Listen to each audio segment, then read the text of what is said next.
नमस्कार दोस्तों, कैसे हैं। जैसा कि हम आपके सामने आज एक ऐसे वीडियो को लाए हैं जो कहीं ना कहीं आपको सोचने पर मजबूर कर देगा, तो वीडियो में बने रहिए। दोस्तों, भारत एक लोकतांत्रिक देश कहलाता है, जैसा कि आप लोग जानते भी हैं। इस लोकतांत्रिक देश में आज के टाइम में आप भी देखते हैं और हम भी देखते हैं, जैसा कि आप लोग तमाम चीज़ों के बारे में जान रहे हैं और समझते भी हैं।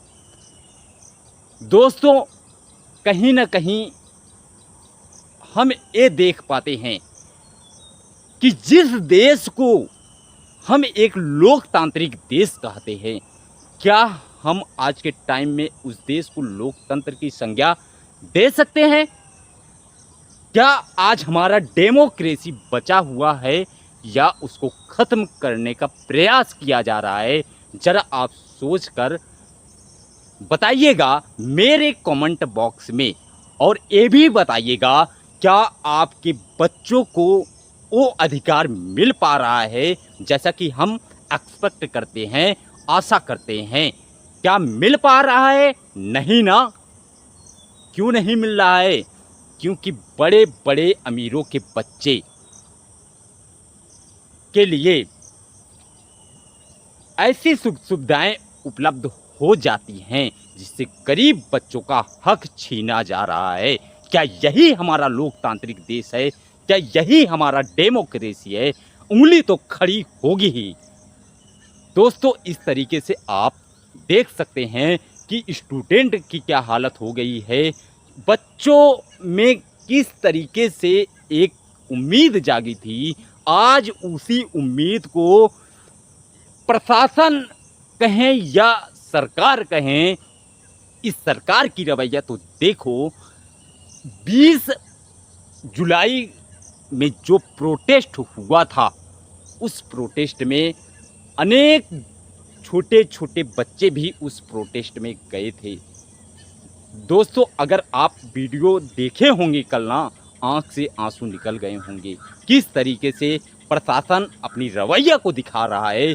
इस रवैयों को सुधारने का प्रयास प्रशासन को करना चाहिए, क्योंकि बच्चे हों या स्टूडेंट हों, यही देश का भविष्य होते हैं, यही देश को आगे बढ़ाने में अहम भूमिका निभाते हैं। दोस्तों, आज जिस स्टूडेंट को हम कीड़े मकोड़े समझ रहे हैं, यही आने वाले टाइम में देश का भविष्य उज्जवल बना सकते हैं और देश तरक्की की राह पर आगे बढ़ा सकते हैं। यही चीज़ एक स्टूडेंट में देखने को मिलती है, लेकिन स्टूडेंट का अधिकार और उनकी न्याय के प्रति सरकार सजग नहीं है। आज के टाइम में छोटे छोटे बच्चे या जो गवर्नमेंट जैसे बड़े बड़े एग्जामिनेशन का प्रिपरेशन करते हैं, लेकिन बाद में पता चलता है कि जब वो पेपर देने जाते हैं और जाने के बाद कुछ हफ्ता या कुछ मंथ के बाद पता चलता है पेपर लीक हो गया है।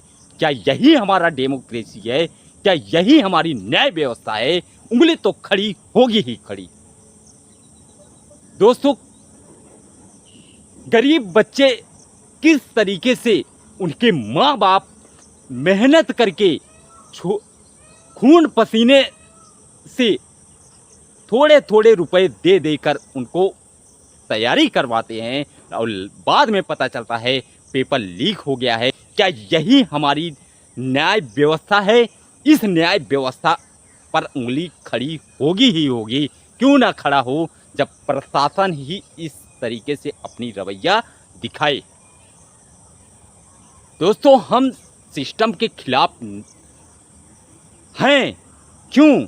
क्योंकि गरीबों का हक छीना जा रहा है, एक मेहनत करने वाले बच्चे का अधिकार छीना जा रहा है। और इस तरीके से आप देख सकते हैं दोस्तों, क्या हालत हो गई है इस देश की।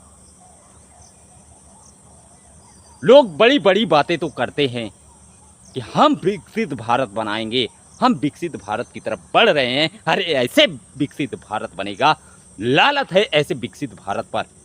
हमारा देश तमाम क्रांतिकारियों और महापुरुषों के खून से सींच कर तब जाकर इस चमन को एक ऐसा चमन मिला जो आज हम लोकतांत्रिक देश के नाम से जानते भी हैं दोस्तों। डॉक्टर भीमराव अंबेडकर जी का एक सपना था कि पहले हम शिक्षित हों। अगर हम शिक्षित नहीं होंगे तो ये हमारा देश कभी आगे जा ही नहीं सकता है, हम कितना भी कुछ कर लें। क्योंकि हर घर में अगर शिक्षा होगी तो जैसा कहा जाता है, अगर शिक्षा जिस दिन आपकी तरफ आ गई, समझो आपका घर जगमगा उठेगा। आप शिक्षित रहिए, संगठित रहिए और आगे बढ़िए दोस्तों, क्योंकि बिना शिक्षा के आप कुछ भी हासिल नहीं कर सकते हो। एक पेन जो कि शिक्षा के लिए उतना ही महत्वपूर्ण होता है जितना कि एक फैमिली का मेंबर अपनी फैमिली को आगे बढ़ाता है। दोस्तों, आज हम बड़ी बड़ी बातें करते हैं। क्या बाबा साहब अंबेडकर ने केवल अदर लोगों के लिए काम किया, आप लोगों के लिए नहीं काम किया? क्या आप लोगों के अधिकार की बात नहीं किए हैं? समाज में रहकर कुछ लोग अराजकता फैलाते हैं कि अरे अंबेडकर ने क्या किया। उन लोगों से पूछिए जो भारतीय संविधान को पढ़े हैं, भारतीय संविधान की गरिमा को जानते हैं। वही जानते हैं कि डॉक्टर भीमराव अंबेडकर जी ने इस देश के लिए क्या किया। आज जितनी भी महिलाएं हैं ना,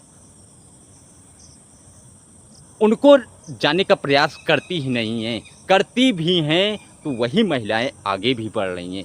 नहीं तो यही अंधविश्वास में पढ़ पढ़ के आप खुद तो अंधकार में जा ही रहे हो, साथ में अपने बीवी बच्चों के साथ में अंधकार में पड़ा रहे हो। दोस्तों, हम कहना यही चाहेंगे कि छोटे छोटे गांव से मिलकर एक जो है हम कह सकते हैं पोस्ट बनता है और कई गांव को मिलाकर एक ब्लॉक बनता है और कई जिलों को मिलाकर हमारा एक स्टेट बनता है और कई स्टेट को मिलाकर ये हमारा देश बनता है। और इस देश की गरिमा पर आंच ना आने पाए, नहीं तो ना हमारे देश में अगर ये सब हो रहा है तो ये कहीं ना कहीं आपके सिस्टम पर आवाज़ उठता है और यही सिस्टम पर आवाज़ दूर तक सुनाई पड़ती है। दोस्तों, अदर कंट्री के लोग मज़े लेने लगते हैं। अरे भारत देश में आज ये न्याय व्यवस्था है, कैसे ये डिजिटल युग है कि आज भी बच्चे पेपर लीक जैसे महामारी से गुजर रहे हैं। इस महामारी से छुटकारा किस तरीके से मिल सके, इस पर हमको आगे आना चाहिए। दोस्तों, इस तरीके से आप सोच सकते हैं और समझ सकते हैं। जिसको लग रहा है कि हमारे लिए एजुकेशन कुछ भी महत्वपूर्ण नहीं है, अरे अगर ना आपके घर में कुछ ना होना तो शिक्षा एक ऐसा औजार है, एक ऐसा हथियार है जो बड़े बड़े को धाराशाही कर सकते हैं अपने शिक्षा के बदौलत। दोस्तों, इस तरीके से लास्ट में हम यही कहना चाहते हैं कि अगर बच्चे अपने हक और अधिकार की बात कर रहे हैं तो इस सरकार को आगे आना चाहिए और उनकी बात को सुनना चाहिए। ऐसे नहीं हमको एजुकेशन मिनिस्टर चाहिए जो बच्चे के अधिकार का हनन कर रहे हैं। इस तरीके से दोस्तों आप जागरूक रहिए, आप अपने अधिकारों के प्रति आवाज़ को बुलंद करिए। तब तक के लिए जय हिंद, जय भारत।